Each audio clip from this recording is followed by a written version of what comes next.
I had a very interesting dream. Let's get to it. So, I was watching this. I don't know if this has happened to other people, but I was watching a movie, but at the same time, I was in the movie. And when I was watching the movie, I was in a movie theater, like full of people watching it with me. Um, Everybody was on the edge of their seat, and I was like, this is a really sad movie. Chill. Um, I guess pain sells. I don't know. Pero sí. So, I was watching the movie. In the movie, I was with a bunch of people. It was like a population of people who, I'm gonna be honest, in the dream I received and compared to um, Jewish people. I'm trying to see if there's anything else. Like other, let's be honest. I'm gonna be honest, unfiltered. It was basically like what happened way back when. But in the dream, we didn't really have a timeline. I was included in them. I also got burnt. And I say I got burnt because everybody was burnt. But it was really interesting. It was like, let me explain. So imagine, like tan lines, like, or like, you know what, trigger warning? This is gonna get pretty fucked up and sad. Or not, it's just gonna get fucked up. I didn't like it. You'll see what happens later. Um, but yes, everybody had like grilled lines on their body, specifically on their legs. And I remember I had one underneath my, where your leg folds like this? I had one underneath here. And I remember in the dream, I like touched it and I was like, what? Why is this? Why do I have all this ash and charcoal type thing? And I kept rubbing it and it just like was literal, like, when you burn something, and yeah, it was like that.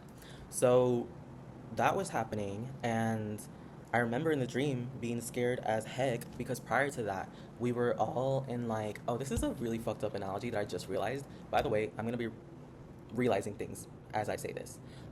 We were all in a summer camp, and eventually we were at the airport trying to leave the summer camp, and but I remember there was this other group of people who came to the airport and they were like, "Oh, they're looking for you guys. Like, they're arresting left and right. Like, they're capturing people. Like, you either gotta act like you're one of us or you're gonna get caught."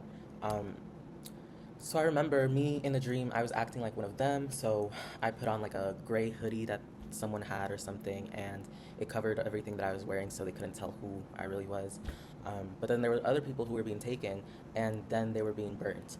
Um, Eventually I was taken as well, or maybe like I don't know, I somehow got back into the mix of those people and who got caught. And yeah, we were all rounded up together, we were all dying together, and it was really sad. And I was like, oh, like this is an awful dream. Like, oh, I was so confused and so, but I was still, in the dream, actively doing the things, when you're in a dream. Um, And I remember, I think this was closest to when I was waking up here in real time.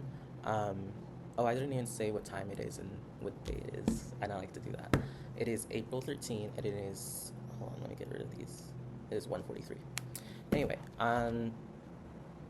in a dream, oh yeah. So remember, I said we were in a movie. So I realized I can leave the movie. I was like, since I was going back and forth, so I go back to being in the audience. I grab a controller, which I'm like, that's not how movie theaters work, but okay. Um, and I'm like, so imagine this is the audience. I was here in this little corner closest to the screen with the controller.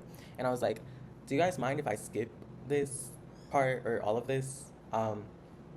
That was not even, I'm not actually asking them, I was just gonna do it. So I was skipping it. And I saw the movie was 6 hours long, or 8. I'm more inclined to say 6 because that's what I saw on the movie screen. But something in my head was like, "This is 8 hours long, bitch." Um, I don't know. Anyway, we were at the last 6 minutes of it, and the timestamp said 6:36. So maybe that's a relevant number for any reason.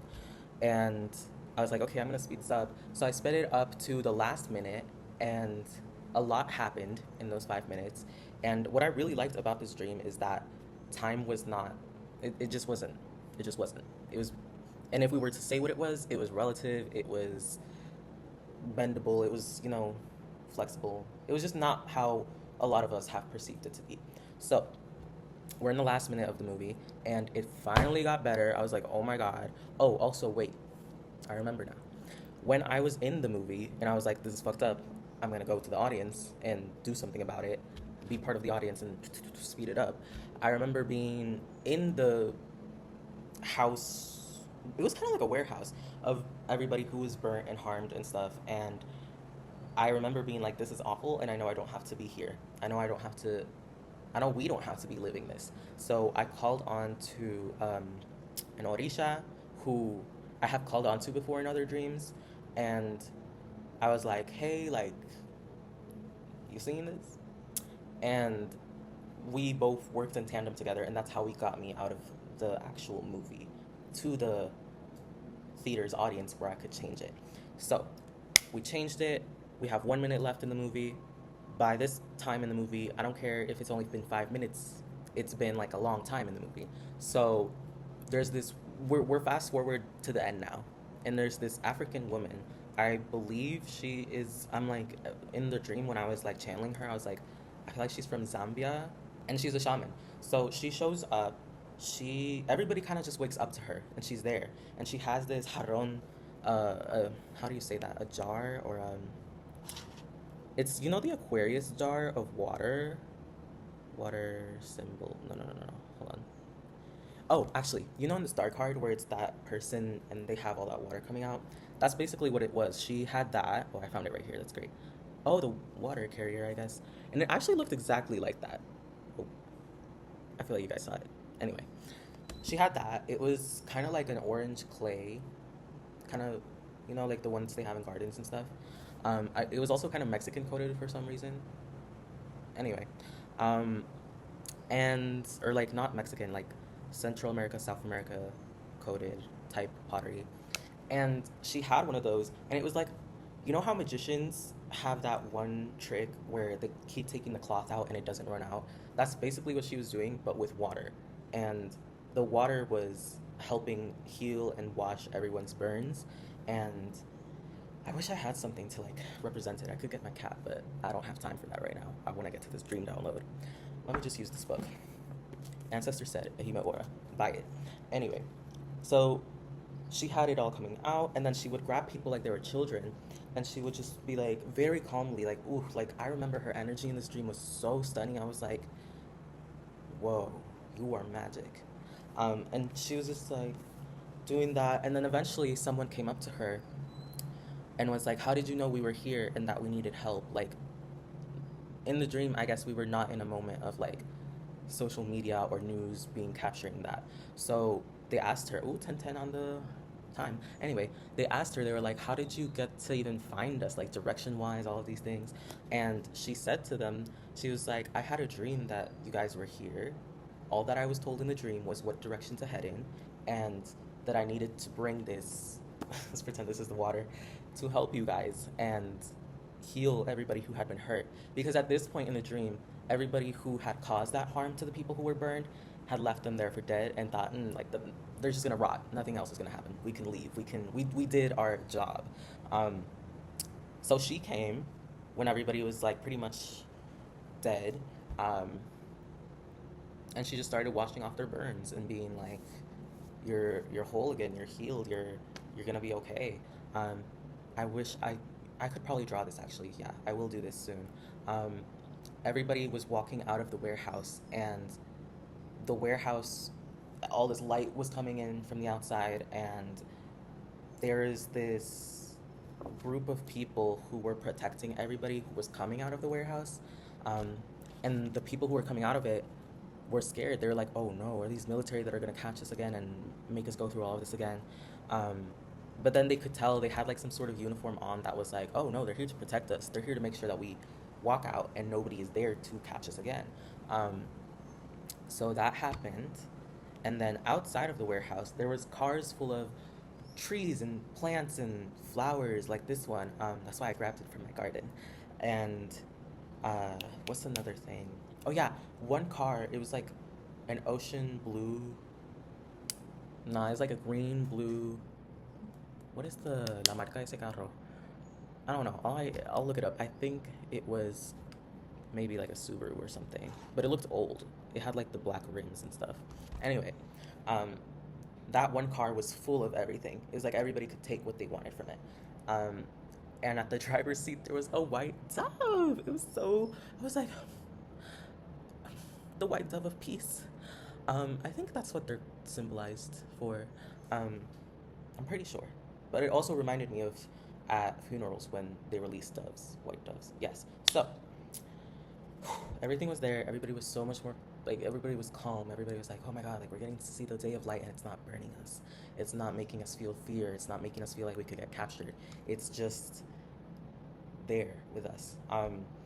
And the woman who was washing everybody, like like very calmly, very nicely. I think I went back to her because it's very confusing. But at some points, I'm in the dream, not as myself, but as the person that is going to her and talking to her. And so I was there again as another person, and I was like, how did like all these trees and stuff happen? Like, what's going on? And basically, she explained, like, I've been watching you guys for a minute now. It didn't just happen when you woke up. It's been a minute, because it was a lot of people. And she said that the ashes and from the water and the soil and everything that was there, those plants and flowers and everything grew. And I was like, wow, that's stunning. Um, and it was just so beautiful because she was also emphasizing like that's for you guys because you were rebuilding. You guys were the seeds that they thought they could bury. I'm like channeling right now, and that was such a beautiful thing. Anyway, I'm almost done. I just realized it's been 14 minutes, and I wanted to keep this at least at 10. So yeah, that was the dream. She was helping. Everybody was going out. At some point, people were on a bridge, and this one lady was like, "Hey, that was our king." And they point to this tall guy who, I think his name is either Jose or David, or maybe it's both. Jose David, David Jose. I don't know. Um, and he's like, "What? I'm the king?" He had totally forgotten. Through all the trauma, through all the burns, he was like, "Oh, fuck, I'm the king." And the lady who pointed it out was like, "Yeah, but it's going to be so much easier now. Like, everybody's feeling so, like we have something to build off of. We're not in fear anymore. It's going to be fine. Don't worry." And he was like, "Okay." He seemed very young. He seemed like early 20s. I would even say late teens, like maybe like 17 to 19. Um, and he was like, "Okay, shit, fuck. Let's go, I guess." Um, yeah, so that was a part of the dream. That one king being like this, not displayed, chosen. Uh, um, and then that was pretty much, I want to say, all of it. Yeah. Oh, the military people who were there in the uniforms protecting them coming out of the warehouse. I use so many symbolisms, or not mannerisms, that's the word. When I was channeling this, I heard the word archangels, and I was like, oh, that makes perfect sense. Angels, archangels, there's so many of them. Of course they would be there. But I specifically heard Archangel Chamuel. So to end this video, I'm going to look up who he is. Can I get this in English, please? Okay. Archangel Chamuel, I'm sorry if I'm saying that wrong. I don't really care. Is an angel associated with peaceful relationships, love, and compassion. His name translates to he who seeks God or he who sees God. He is believed to be the master of beautiful and loving relationships, often invoked for guidance in matters of love, peace, and harmony. Wow, it's like the war ended for them. And that's what there's a lot of their names. I heard Samuel and then I heard Rafael. So let's look that one up too. Is it Rafael or Raciel? Raphael? Let's do that one. English. Whoa! Archangel Raphael is known as the angel of healing and is associated with restoration, both physical and both physical and spiritual. Mind you, the shaman was there doing physical and I would say spiritual healing. Wow. Wow. His name means God heals in Hebrew. Guide and intercessor. Wow. The patron saint of taking care of young people, shepherds, sick people, and travelers. He can cure eye problems and nightmares. I was having a nightmare up until the point where I was like, I'll just say the Orisha I called on to Oya. And I was like, girl, what is going on? Oh my god, I just got another download. So, y'all know how I said that it was an African woman with the water bearer jar, jarron. Jar is not the good word, but anyway, I got a channel, and I remember that in a dream, at one point, I was holding a candle, and in my head I was visualizing the bebé of Urzuli Dantor, and I was like, oh, I should draw it on here, like, she could help us. And that was before the lady came and was like, I saw all this shit. It's not okay. And then I also was channeling Mami Wata. Like, and I know that she's synchronized with her sometimes, in some ways. So, yeah. Anyway, that's it. Thank you for listening. 1919 on the clock. Mwah.